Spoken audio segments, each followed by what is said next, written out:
All right, guys, I'm probably gonna go ahead and cut this video. This will be the last take, and we'll finish up the rest of the diagnosis as far as all the leaks and stuff tomorrow. So I went to Harbor Freight and picked up this Pittsburgh radiator pressure kit.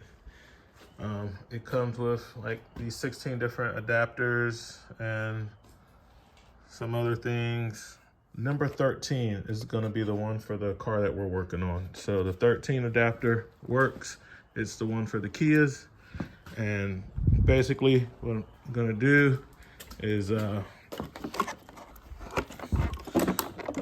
get the pump out and up to, I need to check the spec to see what is safe for this system, but I'll probably pump it up to like 20 just to start it and see. Oh, see, I see something that's not gonna work already. And I thought about this when I was looking at the other style. It's just, so because it doesn't have the big sleeve, all it's doing is that big sleeve, like on the Madox, it's just hitting the, this is going in, it'll never work. It's just going into the overflow. And I had a question about that. I wondered about it. Makes a good seal, but you see, it has nothing to stop that part. And that's not enough. I'll be taking that back to Harbor Freight after taxes and everything. And I always try to buy the warranty because stuff doesn't always hold up. 2-year warranty on this was like $12. And I asked them before I bought it, I was like, listen, if this doesn't work on my car, do I get my money back for the warranty too? And she said yes. So it needs to have a part that comes down like that in order to block off the overflow. All right, guys, back on Sonata. I had to pressure test this. I had to get a better pressure testing system.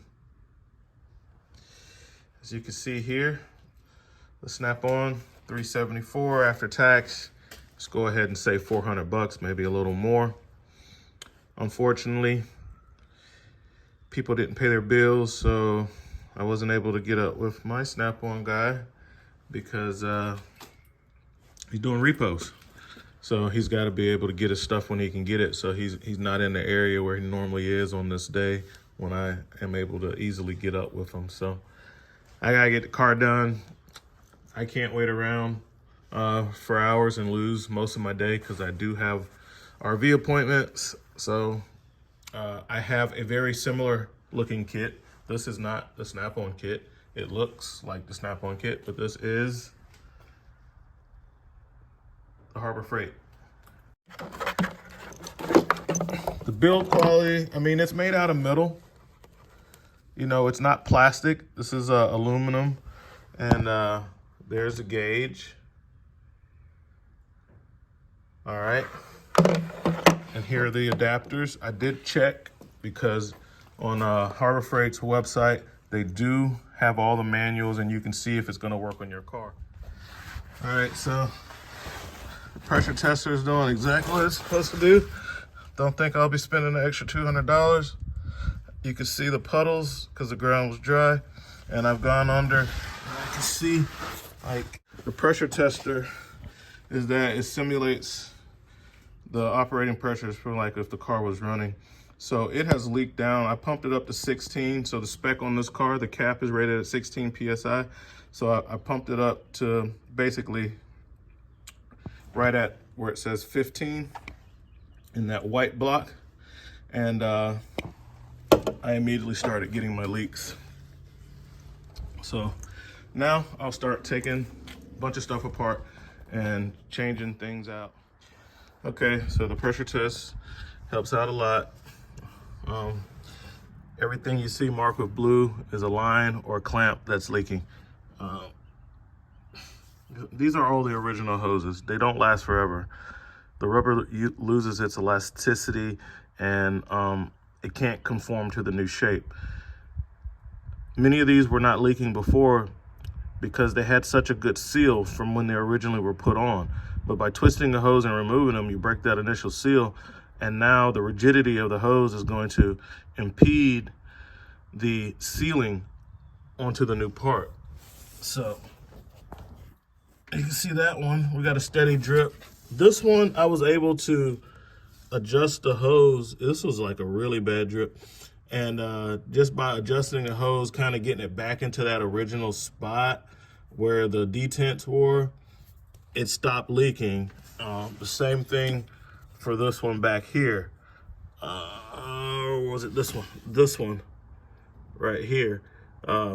Just moving the clamp a bit greatly mitigated the leaks.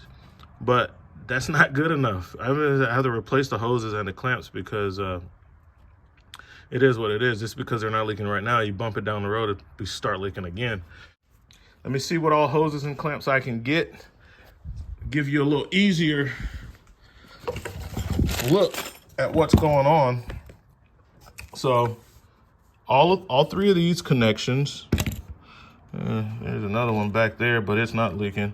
But all three of these connections, I'll see about getting this hose too. Let's change them all. And then this connection that goes to this guy, this one, and this one. That's leaking. This one is not leaking. That's for the upper radiator hose. It's not leaking, but I'm gonna replace it anyway. I'm gonna get new hoses and clamps for everything that attaches to this thing, and we will go from there. All right, so Snap-on man finally called me back, but I had already bought this one, and and it works fine. So honest review on this right here from me using it for the first time. The pump, now how long it's gonna hold up, I don't know. I can't tell you that by using it once. I can't tell you that. Is it gonna last for years, months, or days? I don't know. It's all made out of metal. It looks like it's a good construction. It doesn't take long to pump up. So of course I did buy the what do you call that? I put a 2-year warranty on it, so it's gonna last at least 2 years. Because I'll take it back in a minute. So, but the build quality is good, man. Listen, the build quality is good.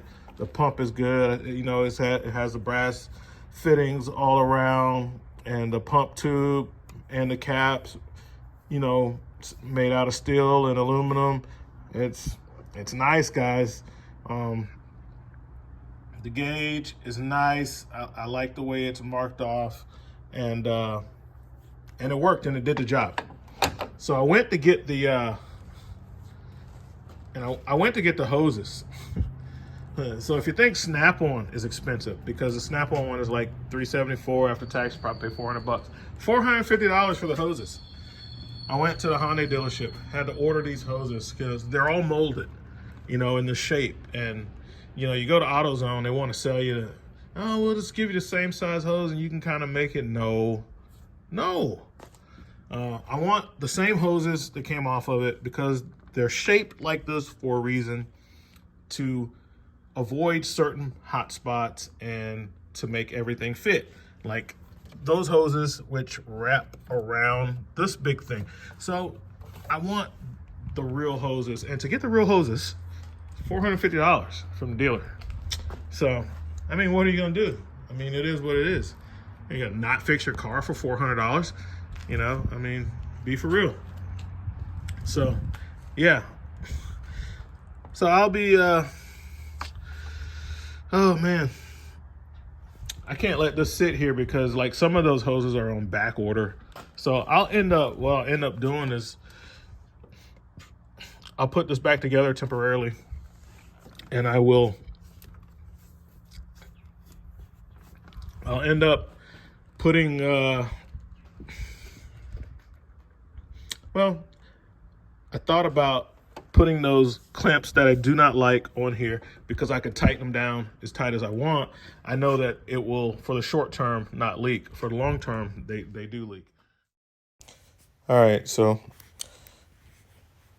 had to go ahead with the worm gear style hose clamps. Had to do something.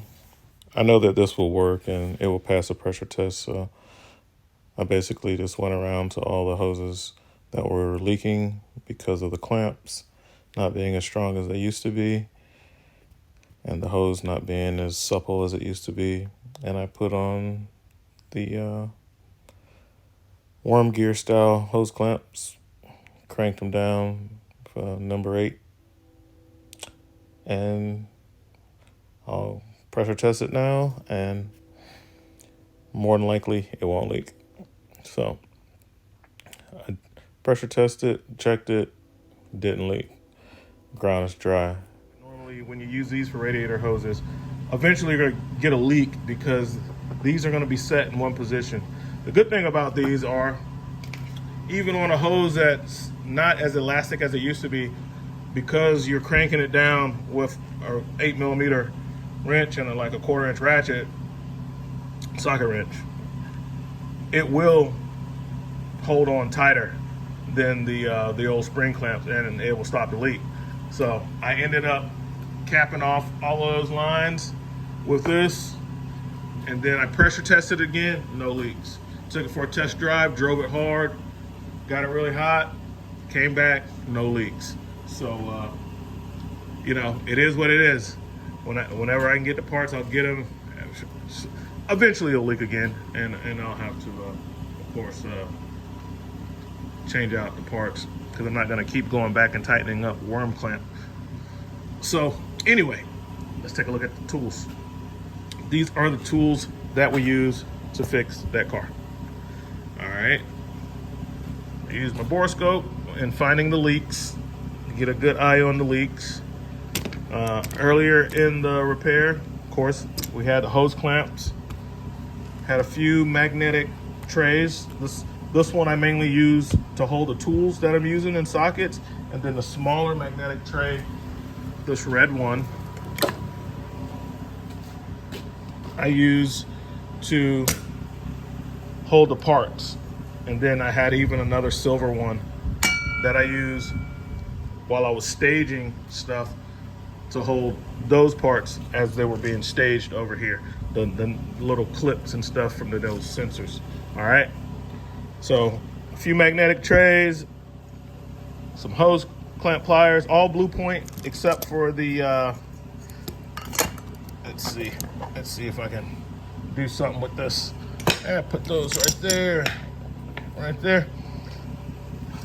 Pittsburgh locking ones, they worked out pretty good, you know, because you can crank it down as much as you need to, but these are much faster. But as you can see, these kind of are using that same Blue Point PHP design, and they make some bigger PHPs which are for like radiator hose size. These are for different sizes, and I don't have the ones for the radiator hose size, but that's what, you know. So I use these two on the upper and lower radiator hose, the big ones, and then I use these on the smaller hoses. All right, so all Blue Point, they work great. And then the Pittsburgh locking pliers, I tried those out, they were awesome. Okay guys, the Deeps Tech, this works fine. Clear picture. It doesn't have like the multiple cameras. Some of them have like multiple cameras. It doesn't have all that. It's just a basic one. Doesn't cost much money. The pressure tester was invaluable at the end. Had I had it before I put it back together the first time, I would have saved myself a day, because I would have known as soon as I got it put back together and added a little bit of coolant that I had leaks, and I could have addressed the hoses that same day and would have had it all done in the same day. Got this from Harbor Freight. It looks just like the Snap-on one, but it is not. It is the Madox brand pressure tester kit, and it works great. I did go in the truck and check out the Snap-on one, and it is like identical except for the gauge and the pump.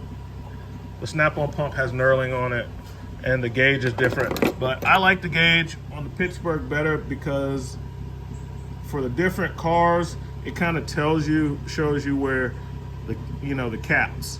So on the Hyundai, it's going to be the blue 15 to 16, and I like that. Whereas the Snap-on one has a standard gauge, 0 to 35 psi, and the pump can go higher to 35 psi.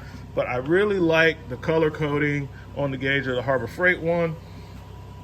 Something Snap-on might want to look at, because I still have the graduations to where it goes from 0 to 30, but it has also given me some key indicators where to kind of stop at.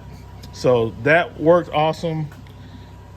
I use this Pittsburgh locking extension, Snap-on 102 flex head ratchet. This is my favorite out of the standard size one. I like this one the most. I don't like using the other one because it's comfort grip on a short ratchet, and that's not something I like. Maybe I'll trade it in and get something different because I hadn't used it much, and it still looks really good and really new. So I did pick this up, these Quins. This is Harbor Freight item Quin. These are some hose clamp pliers, very aggressive on the profile, and it's always locking. So even when you unlock it to a position, it's always locking. It's never just free and open, which can be very handy, having these locking hose clamp pliers when you're working with some of the bigger clamps, because it's keeping it open and you can manipulate them really, really well. So the Quins, very happy with these. The Star, of course, these Max. This is all around great pair of hose clamp pliers. You can see the design that they have in them. They work with the spring clamps. They work with the other style spring clamps. And it works with these style plus the other styles. They work great. And the size of them is perfect, because sometimes you're in tight spots and you're definitely not gonna be able to use something like this. So sometimes I have to go in and then twist the plier to get to a clamp, and these are just the right length to where you can do all that. All right. I use the 1/4-inch set, Snap-on, different little 1/4-inch ratchets, and the Mac extension set. This is really good, guys. It's really nice having it. And on the mobile setup, it's not so nice because they're gonna fall all out. But for a toolbox setup, if you're in a controlled environment, this is awesome. Put that in your roll cart, and what's gonna happen is when you're running into different sizes, you don't have to keep running back to the big box, okay? So I'm scanning that car over there. This ABS code. Oh, battery voltage. Okay, so that's nothing. All right, I gotta use that to diagnose some electrical stuff. I looked at some Snap-on. My guy, he's gonna give me a real good deal on a Snap-on set like this, but in 3/8. Comes in a little tray. I mean, normally stuff's coming in a tray because it's geared towards working in the shop, in the toolbox. But that's what I want it for, so that I can have the different sizes. It doesn't have big long ones like this, but that's okay because I got Pittsburgh. And but yeah, that set was nice, and a nice compact tray. Not as long as this because it doesn't have the long ones. I was thinking about it. Good set. I might pick that up. I think he's gonna let me get it for like a little over $100. So it came with it came with 3 or 4 extensions, a UJ, and 2 adapters. So it was a pretty good deal, so I'll probably get it from him. Then I use these 2 ratchets, the Mac and the Snap-on. I also use 2 sets of my Snap-on sockets, the mid-lengths and the deeps. I needed both of those. And for the 1/4-inch, And the Coolant nut grips also in the 3/8. And for the 1/4 inch, I used the Tecton set, okay? And then I also use this little ratchet spinner. I use it as a thumb wheel when I was in some tight spots and needed to get some stuff started, especially working with those worm clamps. And then just getting stuff started. I like to start them by hand.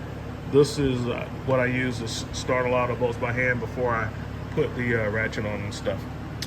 All right, of course, my favorite mechanics gloves. Those worked out great as always. Use this snap-on pick to get the O-ring off of the water pump pipe that goes to the transfer case. Not transfer case, I'm thinking about my truck. The thermostat case. And these were Star. These hose pliers. These hose pliers came in super handy.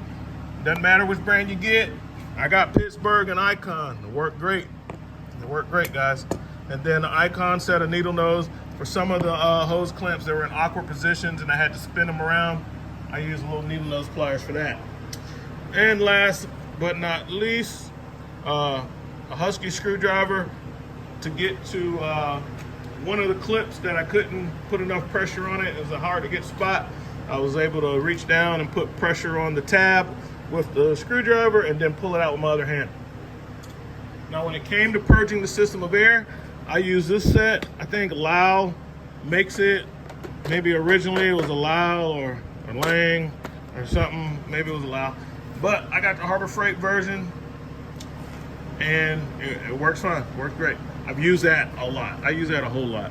So if it ever tears up on me, I wouldn't mind investing in one if they made like a really, really nice set. If somebody made like a really, really nice one with like more adapters, better adapters that hold on tighter and stuff like that, I wouldn't mind. I totally wouldn't mind getting that because I use that a lot.